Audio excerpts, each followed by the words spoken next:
بسم الله الرحمن الرحيم. Assalamu alaikum wa rahmatullah.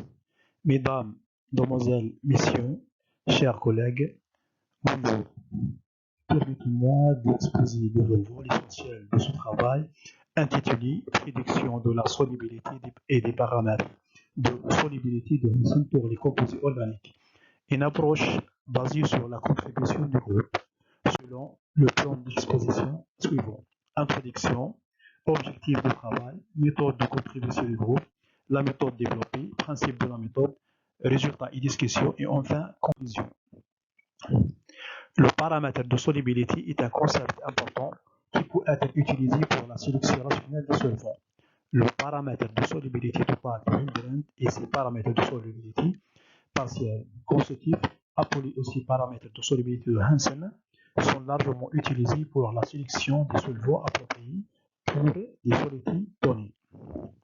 L'utilisation du paramètre de solubilité pour la sélection des solvants est basée sur la règle le bien connue de la chimie, comme ci-dessous comme. Donc, la connaissance des valeurs de ces propriétés est importante, mais la détermination empirique de ces propriétés n'est pas disponible toujours. C'est pourquoi des méthodes ont été développées pour estimer ces propriétés avec une erreur acceptable. Ces méthodes dépendent de la structure moléculaire des composés et de la contribution de leur. Les méthodes de contribution du groupe sont des méthodes basées pour calculer les propriétés des composés organiques sur la fragmentation de la structure moléculaire en plusieurs groupes simples. La relation générale qui décrit ce principe est la suivante. Parmi ces méthodes, on cite la méthode de contribution de groupe de Jobach-Erid. Le principe de fragmentation de la méthode de Jobach-Erid est la suivante. Cette méthode contient 41 groupes simples. On note ici que cette méthode ne distingue pas entre les isomères des composés organiques. Comme exemple de fragmentation de la structure moléculaire selon le principe de Jobach-Erid, on trouve ou bien on prend les deux composés, ou bien les isomères de méthylpétane et de méthylpétane. Comme le représente cette fragmentation, on note que ces deux isomères ont les mêmes groupes simples. Le principe de base utilisé pour fragmenter la structure moléculaire des composés organiques pour la prise en compte prend en considération la fragmentation selon les groupes proposés par Jobach-Erid. Cette collection contient 41 groupes simples.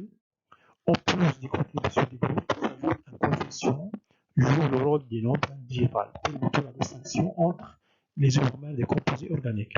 Ce terme ou bien ce coefficient appelé balance moléculaire connectivity indice. La relation qui nous permet de calculer ce coefficient est la suivante. Comme exemple de calcul de l'indice de connectivité moléculaire de valence, on prend le composé de méthylpétane.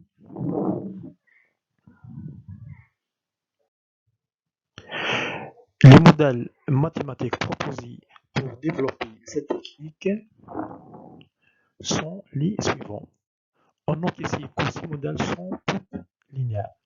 On a fait un balayage parmi les modèles linéaires et non linéaires afin de sélectionner ou bien choisir le bon modèle correspondant aux propriétés étudiées. D'autre côté, et afin de modéliser les valeurs expérimentales au modèle mathématique proposé, on a effectué un processus de régression pour déterminer les valeurs de coefficient de corrélation et les valeurs de contribution des groupes à l'aide du logiciel XStat. Les étapes essentielles de ce processus est la suivante. Ouvrir une feuille d'Excel et lancer le logiciel XStat par le clic sur l'icône de ce dernier. De la barre de menu choisir XStat. Une liste va apparaître. Cette dernière contient les différentes tâches de logiciel XStat.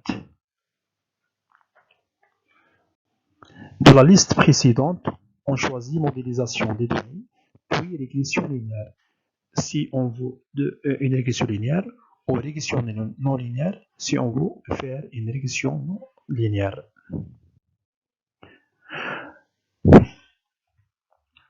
Dans ce travail, on a utilisé la régression linéaire pour estimer les paramètres de solubilité. Cette régression peut être faite sur logiciel par le choix de l'onglet régression linéaire. Une fois cette dernière est sélectionnée, une boîte de dialogue va apparaître.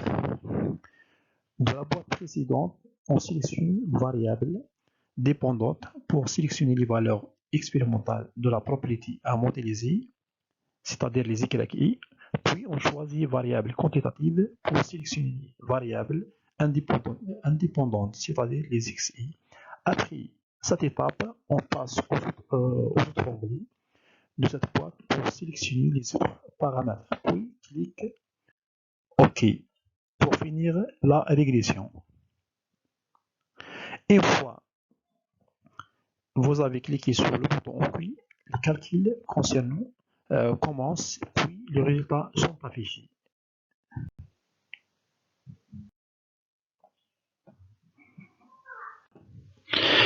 Les résultats de la régression se manifestent aux valeurs de contribution du groupe. S'ajoutent aux contributions du groupe des constantes de corrélation. Les valeurs de ces dernières pour chaque propriété sont listées au tableau suivant.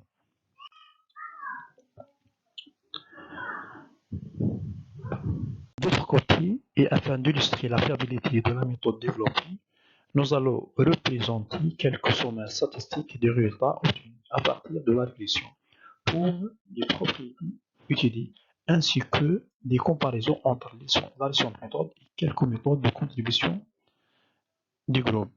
Et on termine par des exemples d'application pour les propriétés. L'analyse des tableaux, des constantes de corrélation et des outils de modélisation nous permet de tirer les remarques suivantes.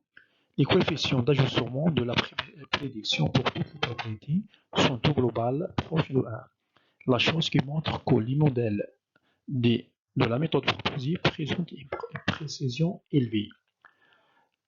Le modèle de paramètres spéciaux de la solubilité est plus précis alors que le modèle d'autre côté et d'après les valeurs de l'erreur absolue moyenne de chaque propriété, on peut conclure que la précision de modèle de paramètres d'expression de solubilité sigma d obtenue par la régression des données des valeurs de 86 composés a donné un pourcentage d'erreur égal à 1,096%, qui est bien.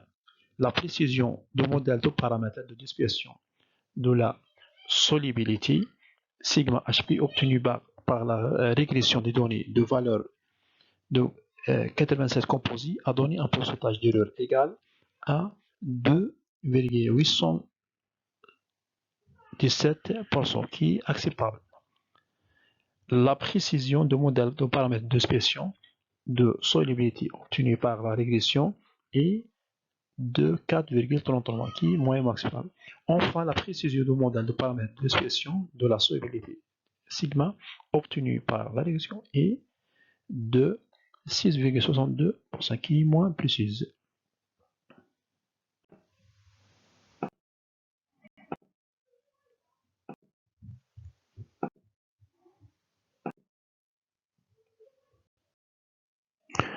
Comme conclusion, dans cette méthode de contribution de groupe qui a été introduite dans la présente étude, la prédiction directe des paramètres de solubilité de Hansen du composé organique est possible.